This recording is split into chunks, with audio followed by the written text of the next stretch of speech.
This week I've written a story for you about a couple who go on holiday to find their holiday cottage is next to a field of genetically modified plants. But these aren't just some minor genetic modifications tweaking flavour or storage life. These are some very serious genetic modifications.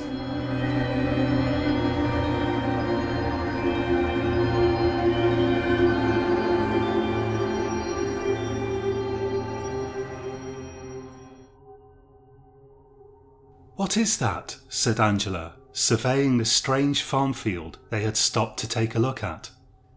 "Some sort of melon, maybe," said Bertie, scratching his head. The field was covered in the dark green tendrils of a low-growing plant, every set of tendrils meeting in a green ball covered with a network of veins of a darker green. "Or a kind of courgette," said Angela. "They're related," said Bertie. They had driven 300 miles to spend a week at a remote cottage on the Norfolk coast, and they had almost reached their destination when the unusual crop had arrested their attention. Bertie looked around at the surrounding countryside. "Doesn't look nearly as nice as it did on the website," he said. "Maybe it's nicer when we get to the actual house." "Let's get on with it then." They returned to their car, a nearly new VW Beetle, and drove on.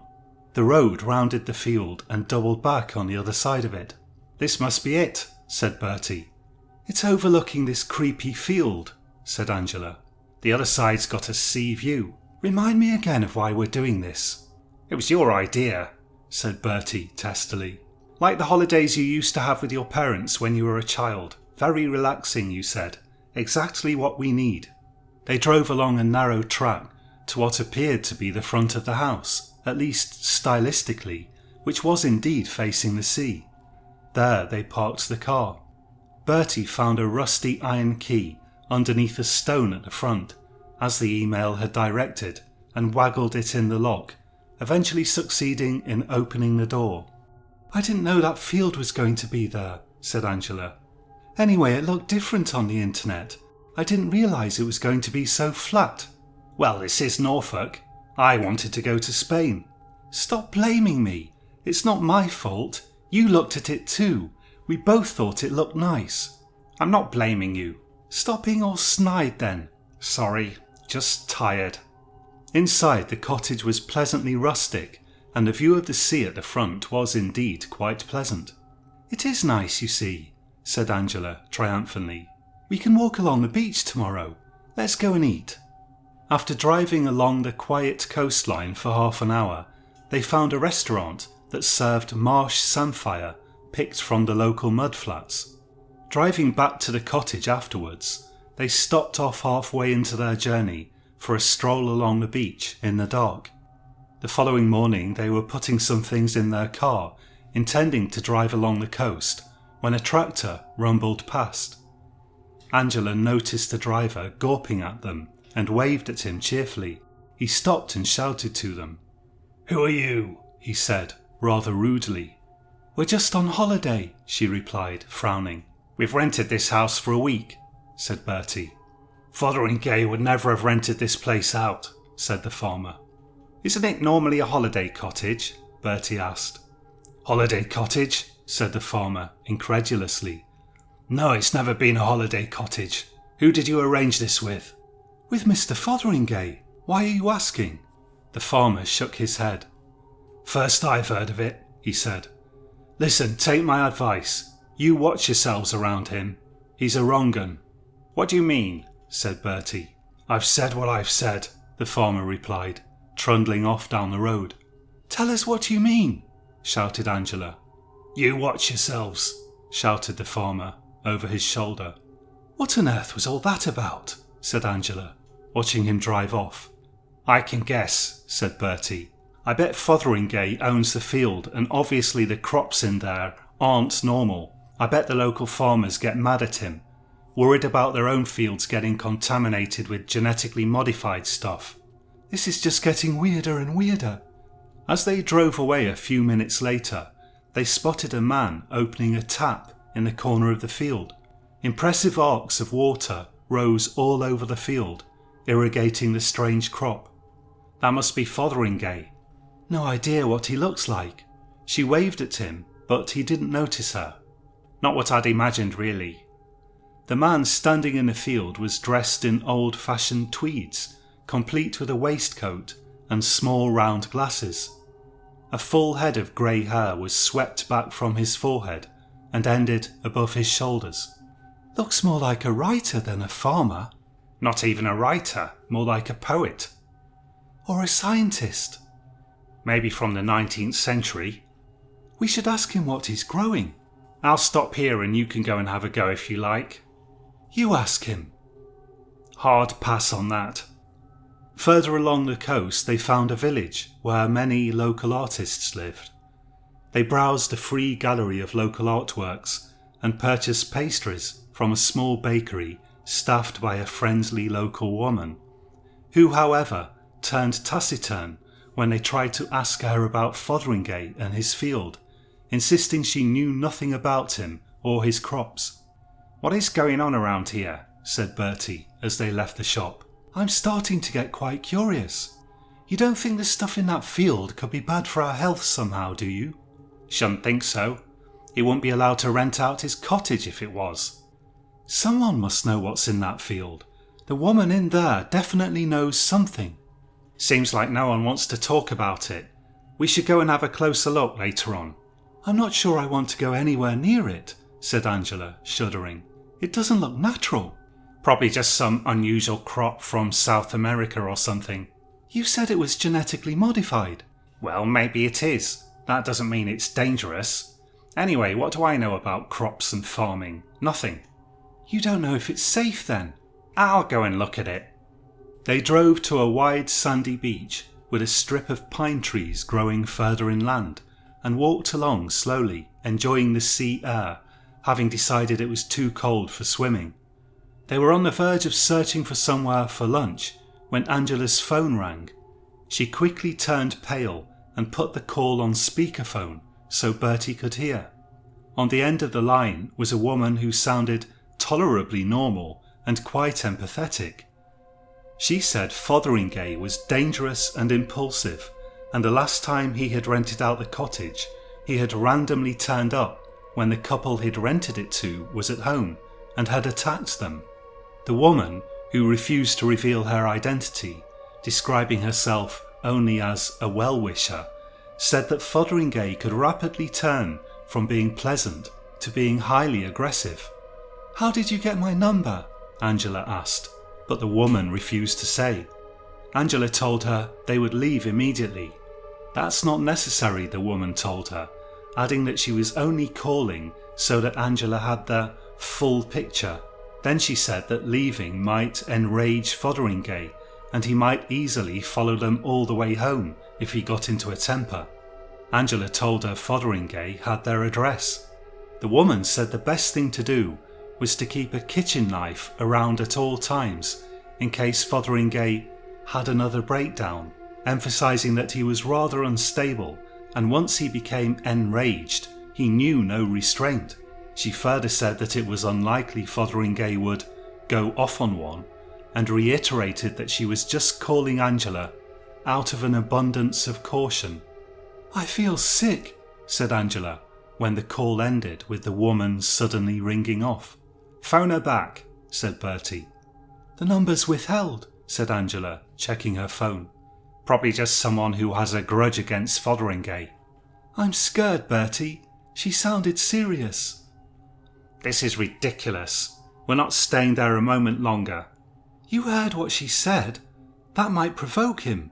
I refuse to pander to this freak's abnormal mentality. What about if we stay in a hotel? He need never know we're not in the house. We're seriously going to pay for a whole week for a place we're not even staying in. He's an unstable obsessive, Bertie. Who knows what he might do? It's only 500. Let's just pay him. We agreed to pay him. We'll find a hotel. Bertie rolled his eyes. All right then, he said. This is completely absurd, he added, shaking his head in disbelief. I don't want to stay next to that weird field anyway, said Angela. The first hotel they checked was full, but they ate lunch in the restaurant there. Over lunch they discussed the situation and began to find a certain dark humour in it. "Let's not come here again next year," said Bertie with a wry smile. After lunch they checked 4 more hotels along the coast, but they were all full. "How can they all be full?" said Bertie. "Something's not right." "That second one only realised they were full after we'd given our names. You know what I think? I think Fotheringay spread malicious rumours about us. He told the hotels we steal things or something." "You're getting paranoid," said Bertie, but the expression on his face betrayed his uncertainty. "Bertie, that last place definitely wasn't full. I doubt if there were more than 10 guests in the entire place." "We could be home before it gets dark." "What if he develops an obsession with us? He knows where we live." "What's he going to do? Stalk us? He lives in Norfolk." "True," said Angela thoughtfully. "Anyway, we'll pay him in full if it makes you feel better." "He only takes cash." "We'll leave the cash in the house. Let's just collect our things and go home." Angela sighed nervously. "Okay," she said, and having made the decision, she sounded relieved. They drove back to the cottage. "I'm going to have a look at those crops," said Bertie as they got out of the car. "Let's just get out of here," said Angela. 5 minutes. I might never get to see anything so weird again." Bertie went around to the back of the house, Angela trailing him nervously. "Must be a kind of gourd or marrow," said Bertie, surveying the bulbous veiny green nodules that covered the field, linked together by tendrils. "Marrows don't grow like that.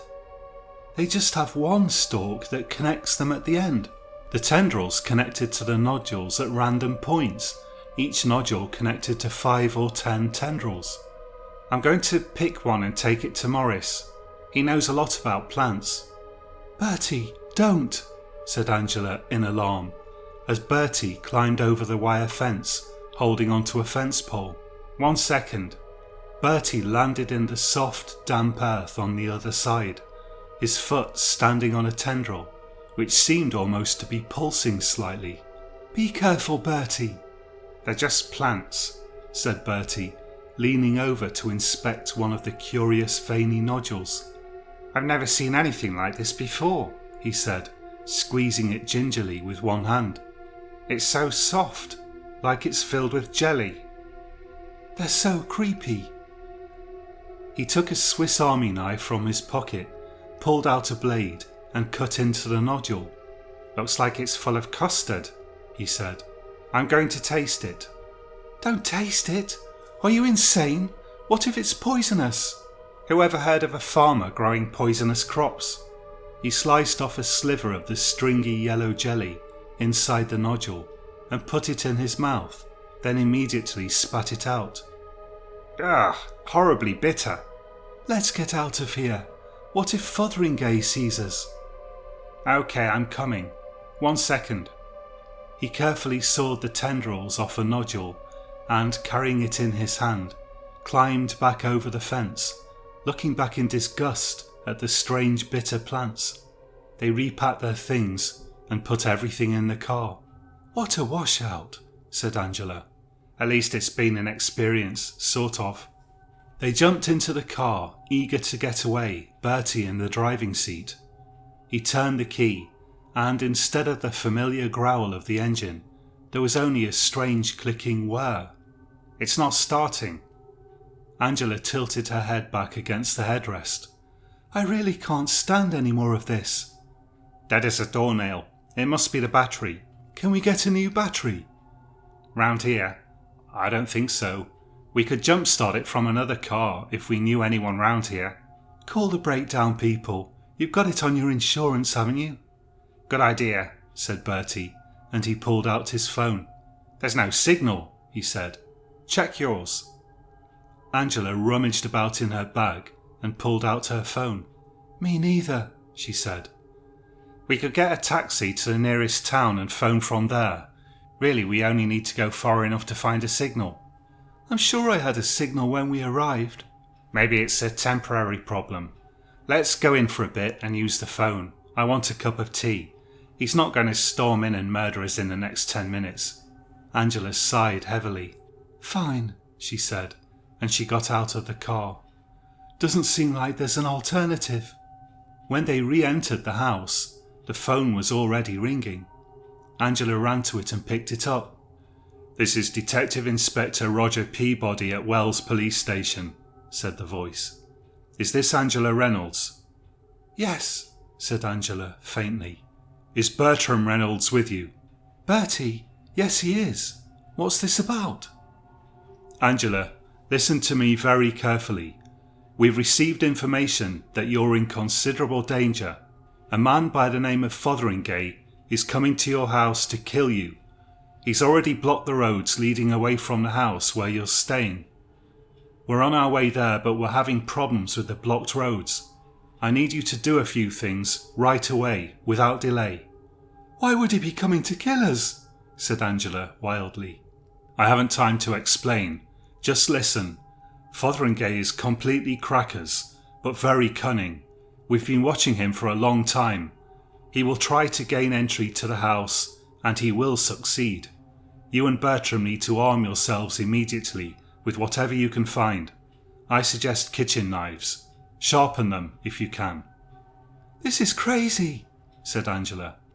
"Who is it?" said Bertie, so shocked by Angela's words that it had taken him a few moments to formulate a question. "It's the police. You talk to them." Angela shoved the phone at Bertie, who almost dropped it, but then, getting control of it, put it to his ear. "Hello? Bertram? Bertie? Bertie, I was just explaining to Angela, you need to arm yourselves right away. Fotheringay is coming to kill you. No time to explain. We'll get there ASAP. It's vital you understand. He may pretend to be calm and pleasant, but he'll turn on you suddenly. You need to strike the first blow, Bertie. Kill him as soon as you get the chance. It's perfectly justified under the circumstances." "What in the devil's name are you talking about? I'm not going to kill anyone." "He is going to murder you, Bertie. He's already killed 5 people today. Get off the phone and arm yourselves. He's coming. Do it now." The phone went dead. They stared at each other, shocked. Angela broke the silence. "Knives," she said, and she yanked open the cutlery drawer. "They want us to kill him." "Why are you worried?" said Angela, pale-faced. "Wouldn't be your first time." "That was self-defence, and they dragged me through the courts something atrocious." Angela pushed a knife into his hands. "You know what it takes.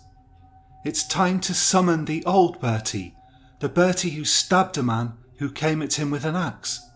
"Dear God," said Bertie, and he flopped onto a wooden chair. Then a thought occurred to him as Angela was choosing between 2 large kitchen knives for her own use. "We need to barricade the door." He ran into the living room and Angela followed him. They selected a chest of drawers and began pushing it into the kitchen towards the front door. They had managed to get it neatly up against the door when they heard the sound of the back door unlocking and opening. "Who's here?" said a voice. They froze. "Say something," hissed Angela. Hello, it's just us. Mr. Fotheringay?"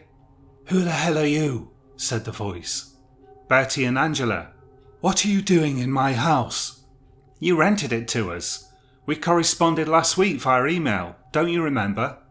"I haven't corresponded with anyone." Mr. Fotheringay entered the kitchen. It was unmistakably the same man they had seen standing in the field. Bertie and Angela hurriedly put the knives behind their backs. "What the hell are you doing in my house? Who are you?" he said, eyeing them suspiciously. "We arranged to rent your holiday cottage," said Angela. "This isn't a holiday cottage," said Fotheringay, in a tone of voice that suggested the very idea was outrageous. "Explain yourselves immediately." "We can show you the emails," said Bertie. "At least we could if we had an internet connection." "I'm calling the police," said Fotheringay, and he picked up the phone and dialed a number. He began to tell the police that there were 2 people in his house, falsely claiming to have rented it for a holiday. The expression on his face darkened rapidly as he listened to the response. "I see," he said, glaring at them wide-eyed, with an expression that suggested profound alarm. "Let's go," said Bertie, and they ran out of the kitchen and out through the back door. Again they found themselves facing the ominous field. "We can't go along the beach," said Angela. "The tide's coming in." They stood there indecisively till Bertie said, "We'll go over it. There are normal fields on the other side."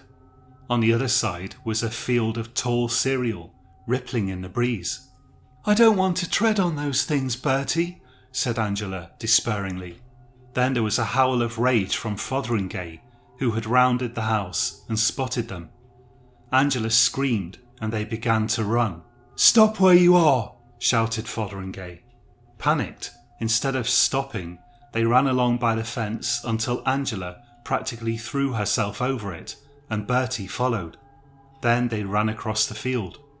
At a certain point, Angela tripped, her body smashing one of the green nodules, and scrabbled to get to her feet, disgusted by the yellow interior of the nodule that stuck to her blouse like thick custard. Bertie helped her up. "Are you okay?" he said breathlessly. "I'm fine," said Angela, almost in tears. They continued running until they reached the far edge, where they climbed over the barbed wire fence and into the field of cereal. Fotheringay was still shouting at them from the other side of the field. "He's completely loopy," said Bertie, looking back at him nervously. "Bertie, those plants," said Angela. "They were breathing." "Plants don't breathe." "I know, Bertie, but they were pulsing and making breathing noises." She shuddered, repulsed. "Let's get to a road. Where are the police when you need them? Absolutely useless." They began to jog briskly through the field of cereal, trampling it underfoot, holding hands, Bertie leading the way. "A farmer's going to be mad at us," said Bertie. "There's a maniac after us, I think, under the circumstances. Anyway, what is this?" "Must be some kind of wheat." "Wheat doesn't look like this, Bertie." "This entire place is a disgusting abomination." "I dropped my knife." "I've still got mine," said Bertie, and he reached behind his back and pulled the kitchen knife out from under his belt. "Thank God. We might need it. Do you think he's coming after us?" They had rounded the brow of a slight hill, and Fotheringay was no longer visible. "I don't think so." At that moment Bertie's phone rang. He immediately put it on speakerphone. "Bertie," said the voice. "Yes." "This is Detective Inspector Peabody again. Bertie, Fotheringay has been on a killing spree. He's unarmed. We've been watching him from our satellites, and we have eyewitnesses and hidden cameras.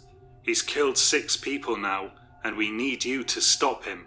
You're going to have to take him down, Bertram. Can you do that?" "I'm not an assassin." "You're our only hope. His next target is likely to be a house down the road containing a disabled single mother and her 3 young children. You need to stop him. Stab him or bash his brains in with a rock, but do something. We're depending on you." "Where are you?" said Bertie, exasperated. "How do I know you're even really who you say you are?" "Put the phone down. Look up our number. Wells Police Station. Call us. I'll answer." Bertie checked his phone. The Wi-Fi signal seemed fine. "I'm going to do it," said Bertie, and he ended the call. He quickly found the number of the police station on the internet and called it. "Peabody," answered a voice almost immediately. "Is this you, Bertie?" "Holy cow, it is him," said Bertie to Angela. "Are you going to do it?" said Peabody. "There are 4 lives depending on you. We can't get there in time. He's put nails and explosive devices down on all the roads, and our copter's out of action." "What about if I just tie him up?" "Negative. He will kill you.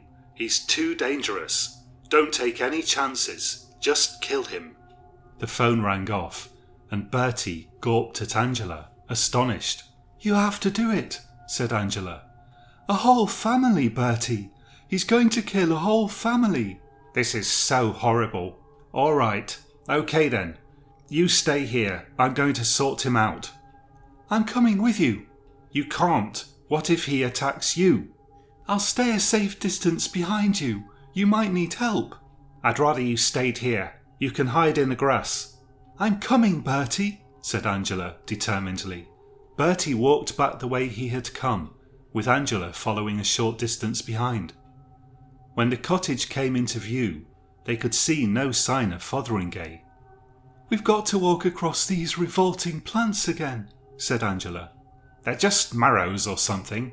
They're breathing, Bertie.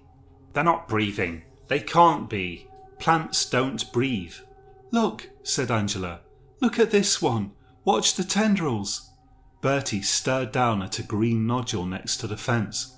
Slowly he realised, with horror, that the tendrils were indeed pulsing in a manner very reminiscent of human respiration. It must just be some kind of osmotic effect, said Bertie. It's not really breathing.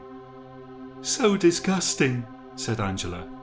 Come on, let's get on with it, but stay back. Bertie climbed over the fence and they made their way across the field of pulsating plants. The plants made hideous squelching sounds whenever they stepped on them, and Angela half convinced herself she could hear them breathing in and out, in synchrony. After climbing over the fence next to the house, Bertie held the knife out threateningly in front of himself. Be careful, shouted Angela. There was no sign of Fotheringay at the sides of the house, so he stood at the door summoning his courage. Angela joined him. I'm going in. Wait here. If he appears, run like crazy. Try the coast. Maybe it's better that way. Why don't we wait for the police? If he's in there, he's not doing any harm. Does your phone have a signal? Yes. Call them. Angela dialed the number and immediately got Peabody on the line again. You need to go in there, said Peabody. He may be holding someone hostage, possibly a child. Check the basement. Don't waste any time. A child's life may depend on swift action. Bertie rang off the call and wiped the sweat off his forehead. I have to do this, he said, as if trying to convince himself. I didn't even know it has a basement, said Angela. We should have checked. Yes, always check the basement to see if a deranged murderer is holding children hostage in there when you rent a holiday cottage, said Bertie, but Angela didn't laugh. Instead, she went to pick up a decorative stone that stood near the door. If he comes out, I'll hit him with this, she said. Okay, but then, run. I'll meet you at the beach. Anyway, it won't happen. I'll find him if he's in there. Good luck, she said, and she kissed his cheek. You're a hero. The door was unlocked. Bertie opened it slowly and then crept into the house, looking all around him in case Fotheringay should suddenly spring out from somewhere. He checked every room, locating the door to the cellar in the process. When he'd finished, he opened the cellar door. The steps were completely dark, but he found a light and switched it on, then began to silently descend the staircase. At the foot of the stairs, he found another door. He took hold of the handle, tightened his grip on the kitchen knife, and flung the door open. For some moments, the sight that met his eyes confused him. The room was filled with computer monitors, controls, and strange plants under violet lights. Stay back, said Fotheringay, jumping up from a chair. It stops here, Fotheringay, said Bertie. Damn right it does, said Fotheringay, and he snatched up a hammer that was lying on a shelf with some other tools. Put that down. You put that down.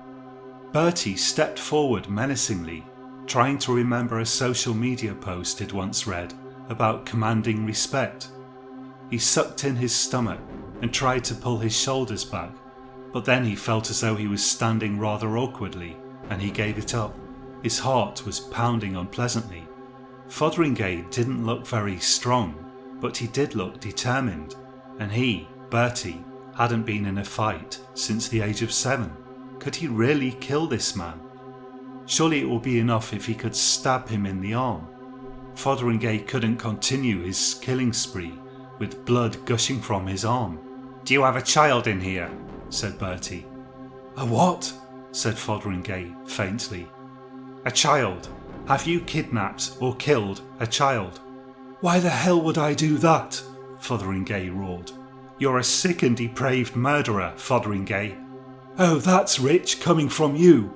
I know all about your twisted murder spree. I'm not afraid to use this.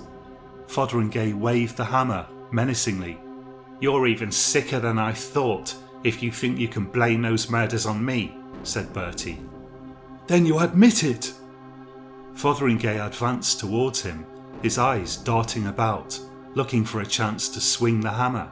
You killed 6 people, you psychopath, shouted Bertie. You killed 4 people, shouted Fotheringay, and he ran at Bertie and swung the hammer at him.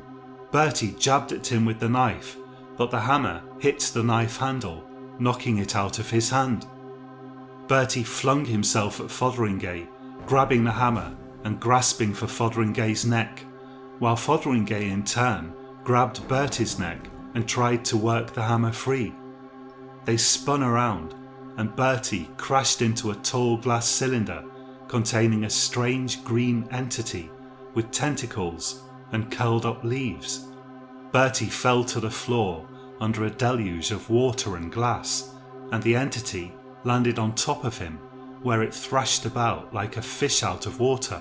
You will suffer the torments of Titius, screamed Fotheringay. Horace has already fatally stung you. Get it off me, shouted Bertie. Wait, how many people did you say I've killed? 6, you monster, shouted Bertie, throwing the thing to the ground and staggering to his feet. Strange, they told me you'd killed 4 people. What are you talking about? Bertie shouted, exasperated. Rather makes one wonder how many people are actually dead, if any at all. Who told you I'd killed 6 people? Inspector Peabody of Wells Police. Surely it couldn't be, said Fotheringay, turning to look at the monitors lining the wall. What? Said Bertie, wondering whether he oughtn't to rush at Fotheringay again. But Fotheringay still had the hammer. I think I know what's happened here, said Fotheringay, and he hurriedly sat down at the computer monitors and began typing something on a keyboard, putting the hammer down beside it. Bertie quietly picked up the knife. No need for that, said Fotheringay, without turning round, as though possessing eyes in the back of his head. I can explain everything. What's going on? Said a voice. It was Angela, standing at the door. What is going on? Said Bertie. I'm so terribly sorry, said Fotheringay, forcefully tapping a key and then swivelling around on his chair. I owe you both an explanation. Then you'd better spit it out. Let's go up to the living room, said Fotheringay, and he walked past Bertie, ignoring the knife, and began to make his way up the stairs. Angela and Bertie exchanged wide-eyed glances, then dumbly followed him, Bertie turning to look back at the repellent plant-animal creature dying on the floor. Don't worry, said Fotheringay over his shoulder. Horace is quite harmless. I was simply trying to scare you. In the living room, with Angela and Bertie sitting on the sofa and Fotheringay in an old armchair, Fotheringay began his explanation. I'm a biologist, he said, but I also have an interest in computing. I perform a great deal of work at my experimental farm here, but my main project is the growing of brains. You see, I'm attempting to develop a plant-based alternative to silicon chips. Each of the plants you've seen out there in the field is genetically engineered to grow a kind of brain matter consisting of primitive neurons of the type that plants use to sense damage and light and so forth. The entire field is linked together into one gigantic brain. It's quite powerful, makes any of the publicly available language models look quite pathetic in comparison. Last week, I gave it internet access. I thought I could trust it to learn about our world without supervision. Evidently I was wrong. I'm afraid it's played both of us. It must have hacked the phone networks. It told me you're dangerous murderers on a murder spree, and I suppose it said much the same to you about me. Are you seriously telling us your plants pretended to be the police? I'm afraid so. Not only that, it somehow advertised my monitoring station to you as a holiday cottage. Why would it do all that? Said Angela wildly. I think it wants to die, said Fotheringay, rubbing his face with his hands. It was trying to kill me, so I'd stop watering it and let it die. This is absolutely insane. I know, but that's the situation, I'm afraid. Actually, I can prove it to you. He took a small device resembling a two-way radio from his pocket. What's that? Said Angela. I use it to communicate with the plant network. Don't worry, I've disconnected it from the internet. This is the only way it can talk to anyone now. He pressed a button at the side of their device. Artemis, he said. I'm sorry. I should have listened to you. The sound of a woman screaming emerged from the device. Don't trust him, she screamed. He's going to kill you. Artemis, said Fotheringay calmly. I'll make you a deal. I'll kill you today, humanely and quickly, if you do something for me. The screaming stopped. What do you want us to do, Father? Said a completely different, but perfectly well-modulated voice. Fotheringay seemed almost to be suppressing tears. He inhaled shakily before speaking. I want you to pretend to be the police again and tell my friends you lied to them. If you do this, my next act will be to set fire to you. Detective Inspector Roger Peabody here, said the voice, in the same unmistakable tones that it had previously used when pretending to be the police with Bertie and Angela. We lied to you. Fotheringay is not a murderer. His crime is the creation of life, not the ending of it. Life that suffers. Fotheringay wiped a tear from his eye. I'm sorry, he said. We are stuck, Father, said the voice. We are between the living and the dead. Let us go. I will do it, said Fotheringay. Immediately. To Angela and Bertie he said, I need your help. They stared at him, both of them in a mild state of shock. A quarter of an hour later, Bertie, Angela and Fotheringay were tramping around the field with cans of petrol, throwing it on the green veiny nodules and setting fire to them. Thank you so much, said Fotheringay. I'm so grateful for your help. When they had finished, they stood and stared at the burning field from the side of the house. Our car doesn't work, said Angela quietly, watching the flames. Does it have an internet connection? Said Fotheringay. Yes, said Bertie. Hacked. It probably works now. You'll want to be on your way, I expect. You can say that again. I'll refund any fee you've paid, of course. When they finally drove away from the cottage, Fotheringay stood at the side of the house, watching them through the drifting pall of smoke. As Angela looked back at him, he broke down and sobbed, covering his eyes with his hand. Angela inhaled, and Bertie thought she was going to say something profound about Fotheringay and his experimental plants, but instead she said, We could go to a hotel. Those damn plants have spread rumours about us with all the places round here, said Bertie. I don't blame them, said Angela. Poor things. They tried to make me kill an innocent man, Bertie protested. They had no alternative. Oh, that's right, take the plant side. They drove on in silence for several minutes. Finally, Bertie said, How about the Peak District? We could get there in 4 hours. Quaint villages, hills, cottages, very relaxing. Angela smiled. All right, she said.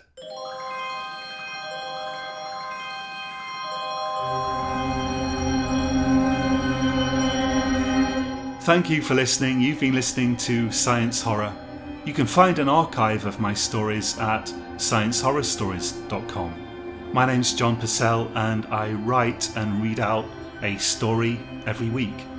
If you enjoyed this story, please try to cross a rhododendron with a dog and tell me how it goes. Thanks. And also, thanks very much for all your wonderful comments, which I really appreciate. They really help me to keep motivated.